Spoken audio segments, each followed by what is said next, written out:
morning, Candy Crew. What is up? Welcome back to the vlog. It is Saturday, August 1st. Today starts my filming and posting challenge.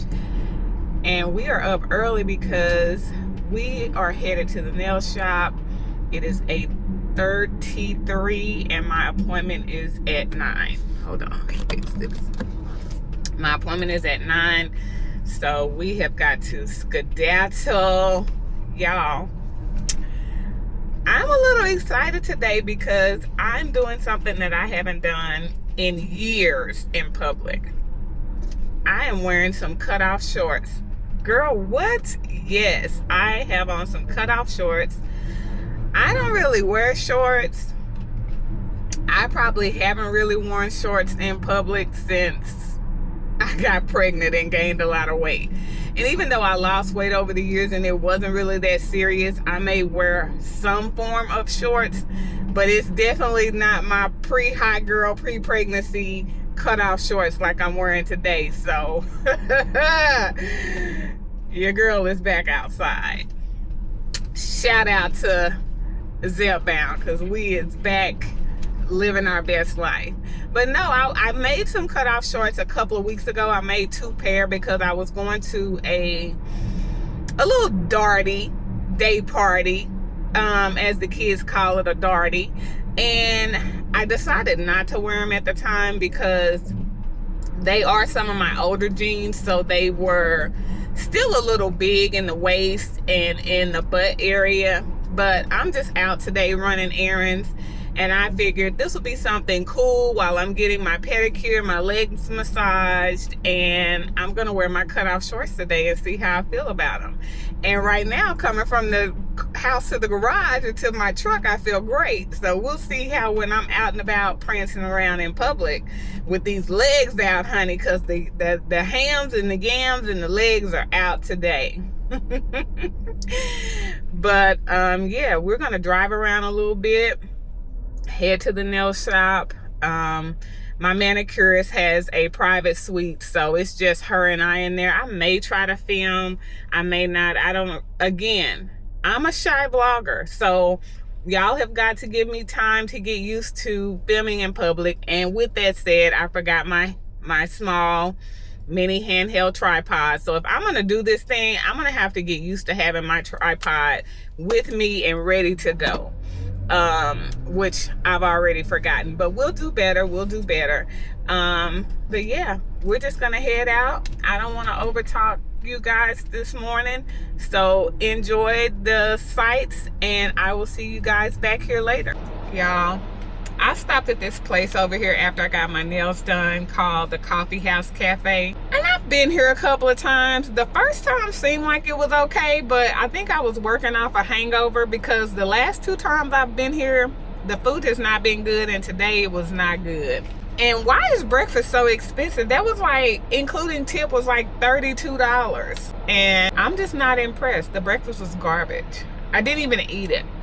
I didn't even eat barely any of my egg white. Well, I ate probably most of the egg whites because, I mean, how can you mess up egg whites? But I didn't even eat all the turkey bacon. I ate a few bites of the pancakes. Like, it was garbage. I'm never coming back here. So, but in an effort to get some footage, because I am committed to this challenge, I did film, as you guys will see. Yeah, my pedicure looks so good. I don't care. I'm not coming up off of this red pedicure. Call me a auntie, call me old lady, whatever. It's giving sexy rich auntie. And when I get it done fresh, oh my God, it's so good. It's so shiny. It's so red. Let me tell y'all which one I use, because I don't use gel polish. And when I go to even when I was going to regular nail salons, I always took my own polish. But especially with because I have a black lady that's that does my nails and my pedicure and everything, even though I really don't get my nails done anymore, I still take my own polish, and I will usually buy an extra one and leave it at the shop for her just in case I happen to forget mine. But the perfect color red for my skin tone, it's OPI Big Red Apple. Baby, Big Red Apple is that girl.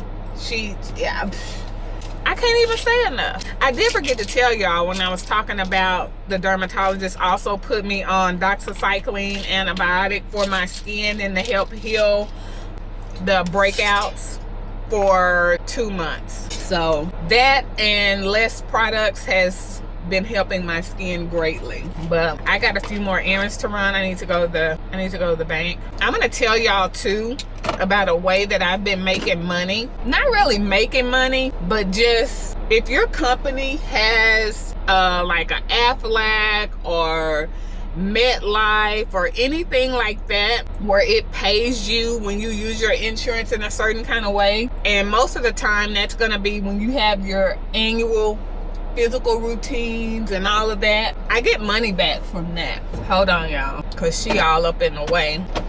But anyway, I probably have like 4 different type of those indemnity, or however you say that word, policies. So when my son, who is still on my insurance for right now, when we have our annual physicals, I usually get probably about 3 or 4 checks. Hold on.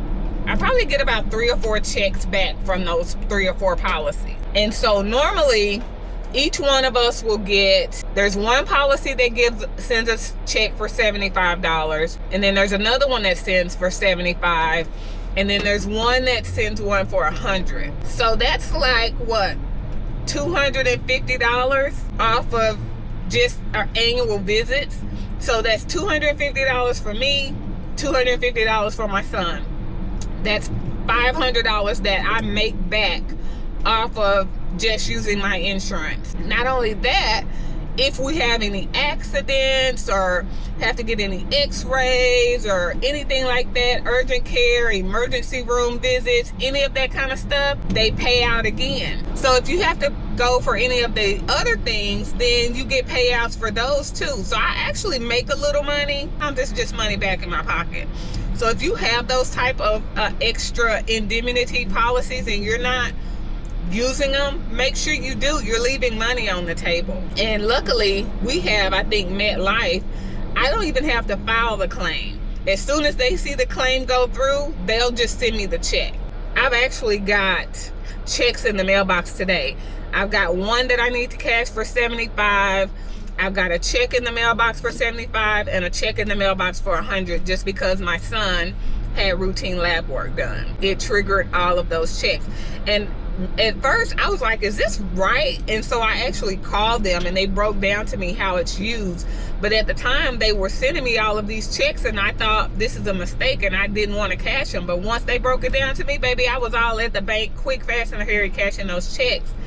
And it was just unexpected money. There's a lot of little ways that I have been getting money that probably normally would be left on the table.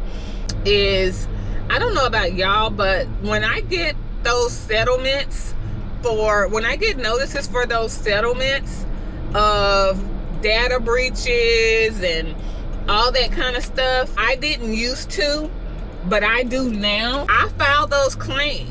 And I've been getting money back from those. The last one I filed, which was probably the most, I got like $198 Visa debit card or whatever it was. Anyway, it was a $198 payout, and I'm a book girly, so I took that money to the bookstore. So honey, I've been using a lot of that settlement money to buy my books, to cut down on the amount of my money that I spend on books. So if you are getting those settlement notices to your inbox, of course, make sure it's not a scam. But I will normally Google it, or if I see it come up on the news or something like that, then I will go into my inbox and type in settlement and see if I've got a notice for it. And if I do, I file the claim. Just this past couple of weeks, I filed one for Amazon. That was on the news. I filed that. I filed one for Hulu, Disney, and I just got another one because the apartments that I lived in after I sold my house, they were overcharging people, and it was several, like the FBI, I think, did a raid on them. And just this week, a couple days ago, I got a notice for them. and it was legit. So I filed that claim. Now I may not get that payout, so probably next year, because I think the deadline is January 2027. But whenever it comes, I'm getting my money. So y'all stop leaving money on the table with those settlements. Stop leaving money on the table with your insurance. When you get your insurance, when you have a doctor's visit or something and you have to pay up front, make sure you go and reconcile what you paid with your explanation of benefits, your EOB from the insurance company, because sometimes the doctor's office are overcharging you. They're telling you that you owe a certain amount because your deductible hasn't been met, but it's not based on your deductible being met. It's based on when the claims are filed. So make sure you're reconciling that, because some of these doctor's offices are owing y'all money back and y'all not saying nothing. So they just keeping y'all's money, but I don't play that. A couple of years ago, a doctor's office owed me like $300 and something, and I called them and made them send me my money, because no, you're not going to keep my money. I want my money back. And you know, don't leave money on the table. Don't let people keep your money if they aren't supposed to have it. So anyway, this battery is about to die. I'm gonna get off in here and I'll check back in with you guys later. Okay, welcome back to the vlog real quick. I've made it home from running my errands. I actually just deleted the video I recorded. I'm still getting used to the camera.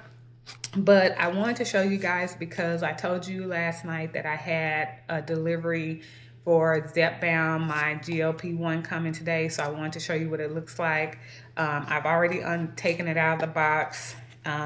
As you can see, I get the name brand directly from the drug company Lilly. So they have a service called Lilly Direct, and that's where I pay. They usually ship it out as soon as I order it. It's usually delivered within a day. They're great. I've never had any issues with them. Again, I pay out of pocket. I'm self-paid, no insurance coverage at all.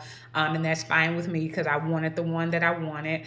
I didn't want to have to jump through a bunch of hoops to get what I wanted. So again, this is the 2.5 milligram, only because when I started with MIDI, they started me on the 2.5 milligram. I stayed on that until from November to January. And when I saw my PCP, my regular doctor, she then started prescribing me the 5 milligram. And that's when I went up, and I've been on the 5 milligram ever since January.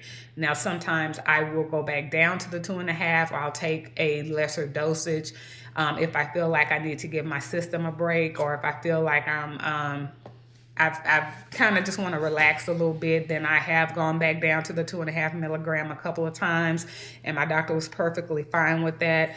I got the 2.5 milligram this time because I'm trying to go into maintenance. But again, I do want to lose those last 5 pounds. And so I'm going to go back to weekly until I get there, to give myself some room for hormone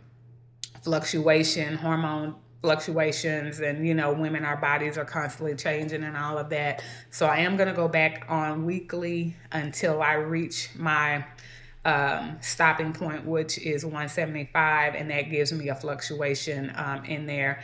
So I went ahead and had 2 refills left from my original prescription from MIDI of the 2.5 milligram. And I went and I'm using those refills up, which I have one more before October 29th that I'll probably get next month. Everything else I have on file is the 5 milligram from my regular PCP. And I'm going to fill the 2.5 because it's not just the 0.5. There's usually a little extra in the vial, which then takes me to 3 milligram. So that way, that gives me, I'm in between the 5 and the 2.5. And I think 3 is a good happy medium with that, with there being a little bit more medication in the vials. I also get the syringes, the alcohol pads, and everything from them. So when I pull, instead of just pulling the 0.5, I usually can get with a little extra, close to 0.6 or 0.65, sometimes 7, just depending. So that gives me the 3 milligram, or a little over 3 sometimes. So that's why I chose to refill the left over refills I have of the 2.5 milligram. They will go fine with what I need. But I just wanted to show you guys and kind of explain what I'm doing. I'm gonna get these in the fridge right now because they are temperature controlled. So I'm gonna close out the vlog. Thank you guys for watching. Remember to subscribe, and I will see you in the next one.